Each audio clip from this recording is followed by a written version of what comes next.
ngalan ng Ama, at ng Anak, at ng Espiritu Santo. Amen.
At iadya mo kami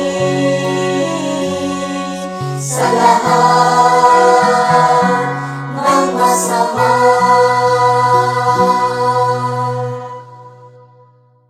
Ang ngalan ng Ama, at ng Anak, at ng Espiritu Santo. Amen.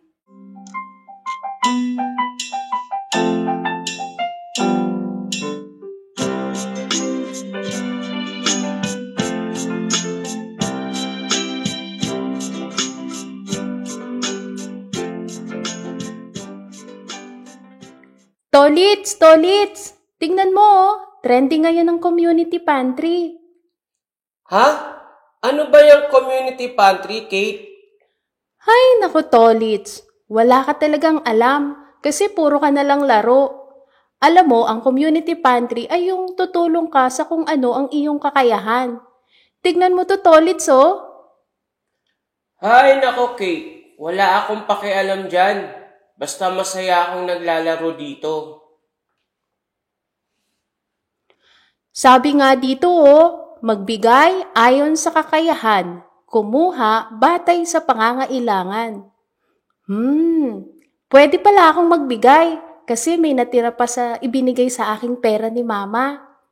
Pwede yun pambili ng sardinas o kaya asukal. Sasabihin ko nga ito kay Mama. Oh, di ba Tolits, ang ganda ng naisip ko? Kaysa puro ka laro dyan, makakatulong ka pa. Bahala ka dyan, Kate. Huwag mo nga akong istorbohin. Basta ako, tutulong ako magbigay. Sasabihin ko yan kay Mama.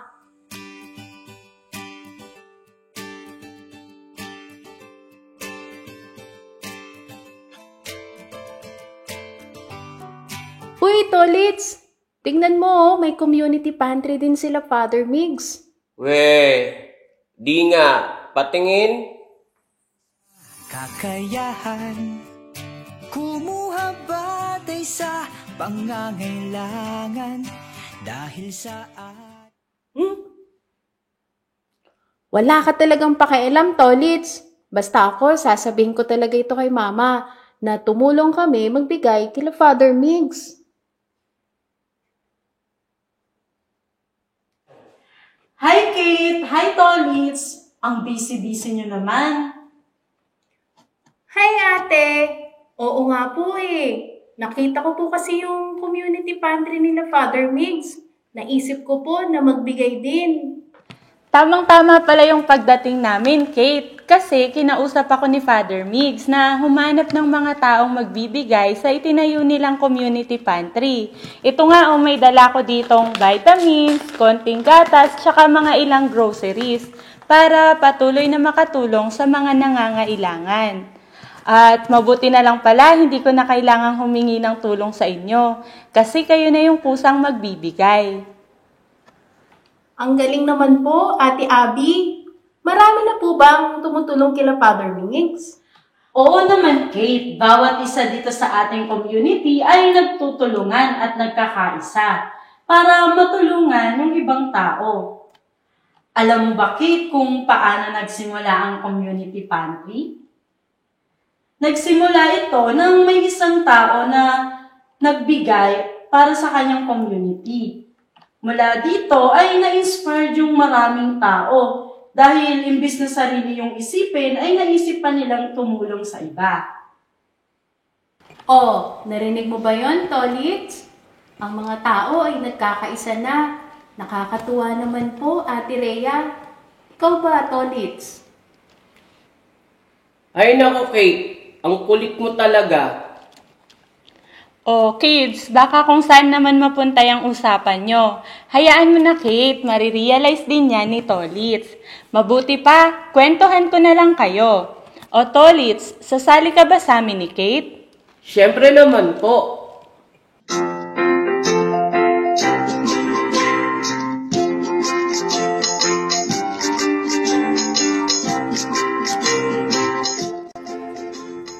Dahil sa maraming himala at kababalaghang ginagawa sa pamamagitan ng mga apostol, naghari sa lahat ang takot.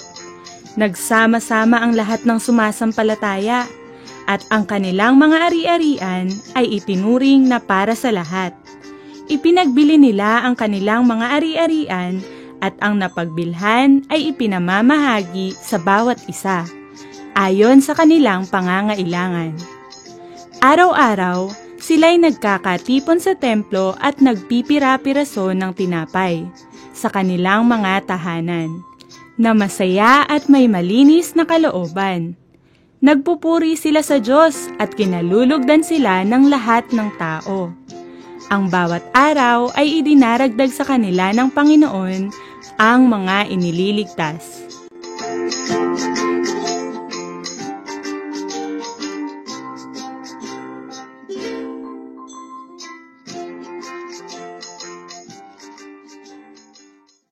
Wow! Ate Abby, Ate Rhea, uso na po pala ang community pantry noon.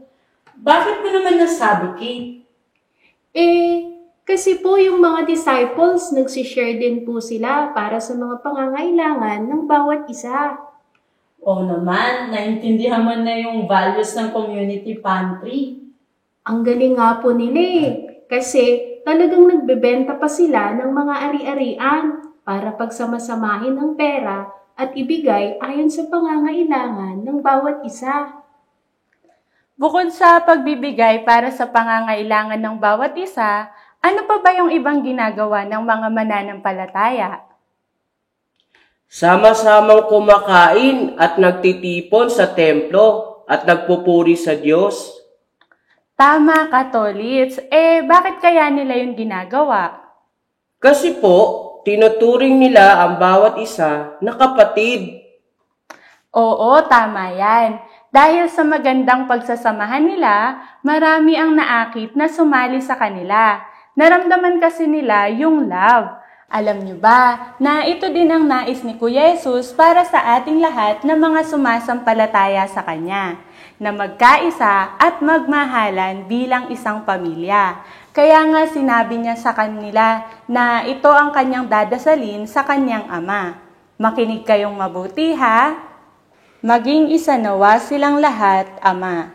Kung paanong ikaw ay nasa akin at ako'y nasa iyo, gayon din naman. Maging isa sila sa atin upang maniwala ang sanlibutan na ikaw ang nagsugo sa akin. Ang karangalang ibinigay mo sa akin ay ibinigay ko sa kanila, upang sila'y ganap na maging isa, gaya nating iisa. Sila'y iniibig mo, katulad ng pag-ibig mo sa akin. Ate Abby, sino po ba ang pinagdadasal ni Jesus? Ipinagdasal ni Kuya Jesus ang kanyang mga apostol para sila ay magkaisa katulad ng pagkakaisa nila ng Diyos Ama. Pero hindi lamang ang mga apostol ang nais ni Kuya Jesus na magkaisa, kundi lahat ng mga nananampalataya sa Kanya, ang simbahan. Kaya saan man tayo naroroon, sa bahay man, sa komunidad, o kaya naman ay sa simbahan, kapag hiningi ang ating tulong, kooperasyon o pagkakaisa, ay ibigay natin ito ng buong puso. Katulad po ng community pantry na nagsimula lang sa isa hanggang sa dumami. Oo, Tolits. Dito natin maipapakita ang pagkakaisa sa pagmamahal na nais ni Kuya Jesus. Pero alam nyo ba, kids, na may pwede pa tayong tularan tungkol sa pagkakaisa? Yung pong mga unang mananampalataya, Higit pa sa kanila. Sino po? Ito ay ang banal na Santatlo. Ang banal na Santatlo? Ano po yun? Hindi Tolits, kundi sino. Dahil ang banal na Santatlo ay ang Diyos Ama, Diyos Anak, at Diyos Espiritu Santo. Isang Diyos na may tatlong magkakapantay, ngunit magkakaibang persona. ano po ang kanilang pagkakaiba? Ganito yan. Ang Diyos Ama, ang manlilikha, ang amang mapagmahal. Ang Diyos Anak, ang tagapagligtas, ang bugtong na anak ng Diyos, si Jesus. Ang Espiritu Santo, ang tagapagpabanal at ating gabay. Ang banal na Santatlo ay magkakakonek sa isa't isa. Sila ang huwaran natin sa pagmamahal at pagkakaisa. Tama! Ang pagkakaisa at pagmamahalan ng banal na Santatlo ay kanilang ipinahayag simula pa ng likhain ng Diyos Ama ang mundo na ating tahanan, hanggang sa pagliligtas ni Kuya Jesus sa atin, at ipinagpapatuloy hanggang sa ngayon ng simbahan sa gabay ng Espiritu Santo. Ang galing naman po. Tatlo sila, pero iisa. Oo nga po. Nagkakaisa at nagmamahalan. Kaya po ba ito rin ang dasal para sa atin ni Kuya Jesus? Kasi para maging katulad niya tayo? Pero, paano po yun mangyayari? Simple lang, Kate, sa pagkilos ng may pag-ibig sa bawat isa. Tayo bilang simbahan ay nagiging larawan ng pagkakaisa ng banal na Santatlo. Ang ating ginagawang kabutihan, pagmamalasakit at pagtutulungan ay nagpapakita ng pagtulad natin sa banal na Santatlo. Sa simple nating pakikiisa sa ating pamilya, sa simbahan, sa komunidad, sa pamagitan ng pag-share ng talent natin, ng oras o ng iba pang bagay, nang may pagmamahal ay may papakita natin na ang banal na Santatlo ay nasa ating puso at isipan. Pagkilos ng may pag-ibig, pagtutulungan, parang sa community pantry po. Wow! Maganda pala talaga yung community pantry. Sige, sama na ako dyan.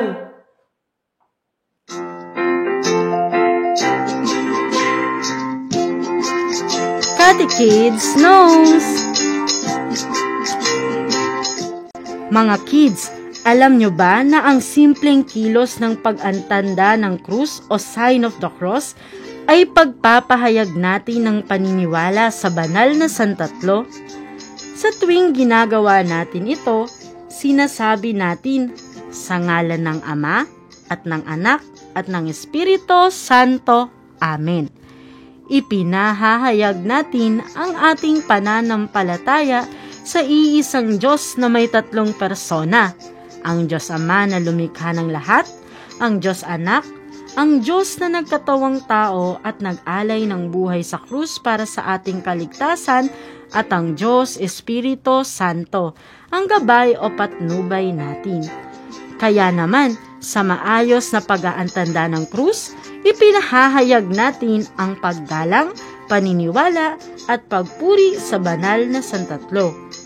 Kinikilala at pinupuri rin natin ang Diyos sa tuwing dinarasal natin ang luwalhati o papuri. Luwalhati sa Ama at sa Anak at sa Espiritu Santo, kapara noong una, ngayon at magpasawalang hanggan. Amen. At sa bawat pagdiriwang ng liturhiya ng simbahan, lalo na sa banal na Eukaristiya, Alam nyo rin ba mga kids na ang linggo pagkatapos ng Pentecostes ay tinatawag na Trinity Sunday o kapistahan ng banal na Santatlo. Sa pagdiriwang nating ito, ating binibigyang papuri at pasasalamat ang iisang Diyos sa tatlong persona ng Ama, Anak at Espiritu Santo. Bagamat hindi natin lubos na nauunawaan ang misteryo ng Diyos, tayong mga Kristiyano ay naniniwala dito.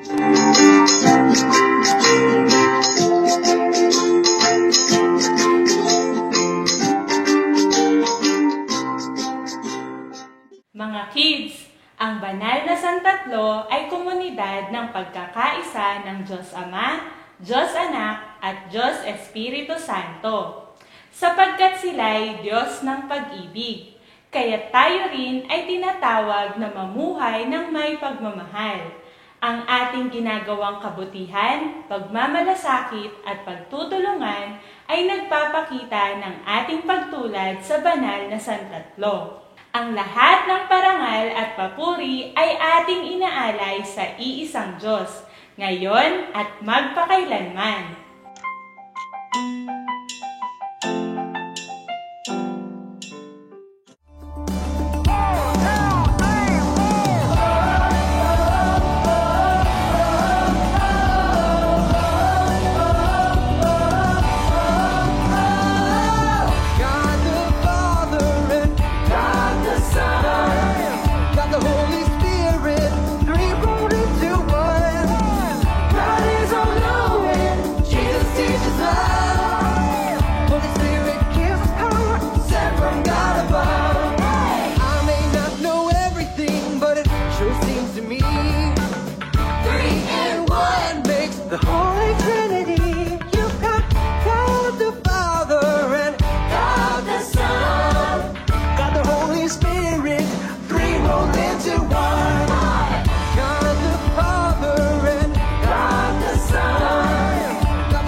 Narito naman ang mga ipinasa ninyo sa amin para sa nakaraang challenge noong Sabado.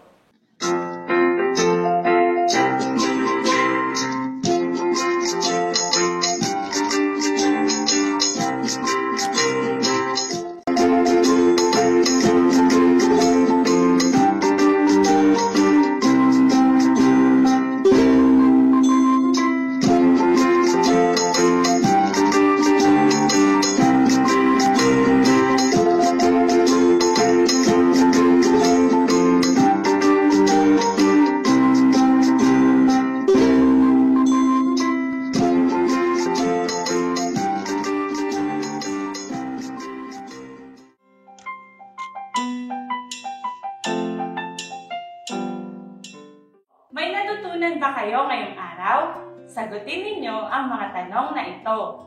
Una, sino-sino ang banal na Santatlo? A. Ama, Ina, Anak. B. Diyos Ama, Diyos Anak, Diyos Espiritu Santo. C. Kapatid, kaibigan, komunidad. Ang tamang sagot, B. Diyos Ama, Diyos Anak, Diyos Espiritu Santo. Ikalawa, ano ang itinuturo sa atin ng samahan ng banal na santatlo? A. Pagkakawatak-watak. B. Pagkakaisa. C. Pagkakaisa at pagmamahalan. Ang tamang sagot, C. Pagkakaisa at pagmamahalan. Ikatlo, sa paanong paraan natin ipinapahayag ang pagpuri at paniniwala natin sa banal na santatlo? A. Pag-aantanda ng krus. B. Pagdarasal ng luwalhati. C. Pagdiriwang ng mga liturhiya, lalo na ang banal na Eukaristiya. D. Lahat ng nabanggit. Ang tamang sagot, D. Lahat ng nabanggit. Nakasagot ba kayo sa mga tanong? Very good! Para naman sa challenge natin ngayong araw, ay gumawa ng collage na nagpapakita ng pagtulong sa ating kapwa na daan ng pakikiisa at pagmamahal ng banal na santatlo. Halimbawa na lang ay ang pagtulong sa ating pamilya o komunidad. Maaari kayong mag-drawing o gumupit ng mga picture mula sa newspaper at magazine. Picturean ang inyong gawa at ipasa sa CMM CFAM Media Ministry o Kati-Kids FB page. Hanggang sa susunod ulit na Sabado mga kids dito sa Kati-Kids, Ang Catechesis for Kids. laging tandaan, love tayo ni God. Bye!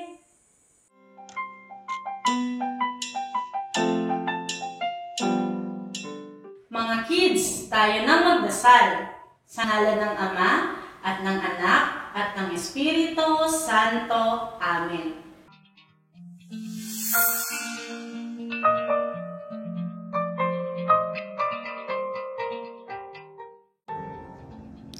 Luwalhati sa Ama, at sa Anak, at sa Espiritu Santo, kapara noong una, ngayon, at magpakailanman, at magpasawalang hanggan. Amen.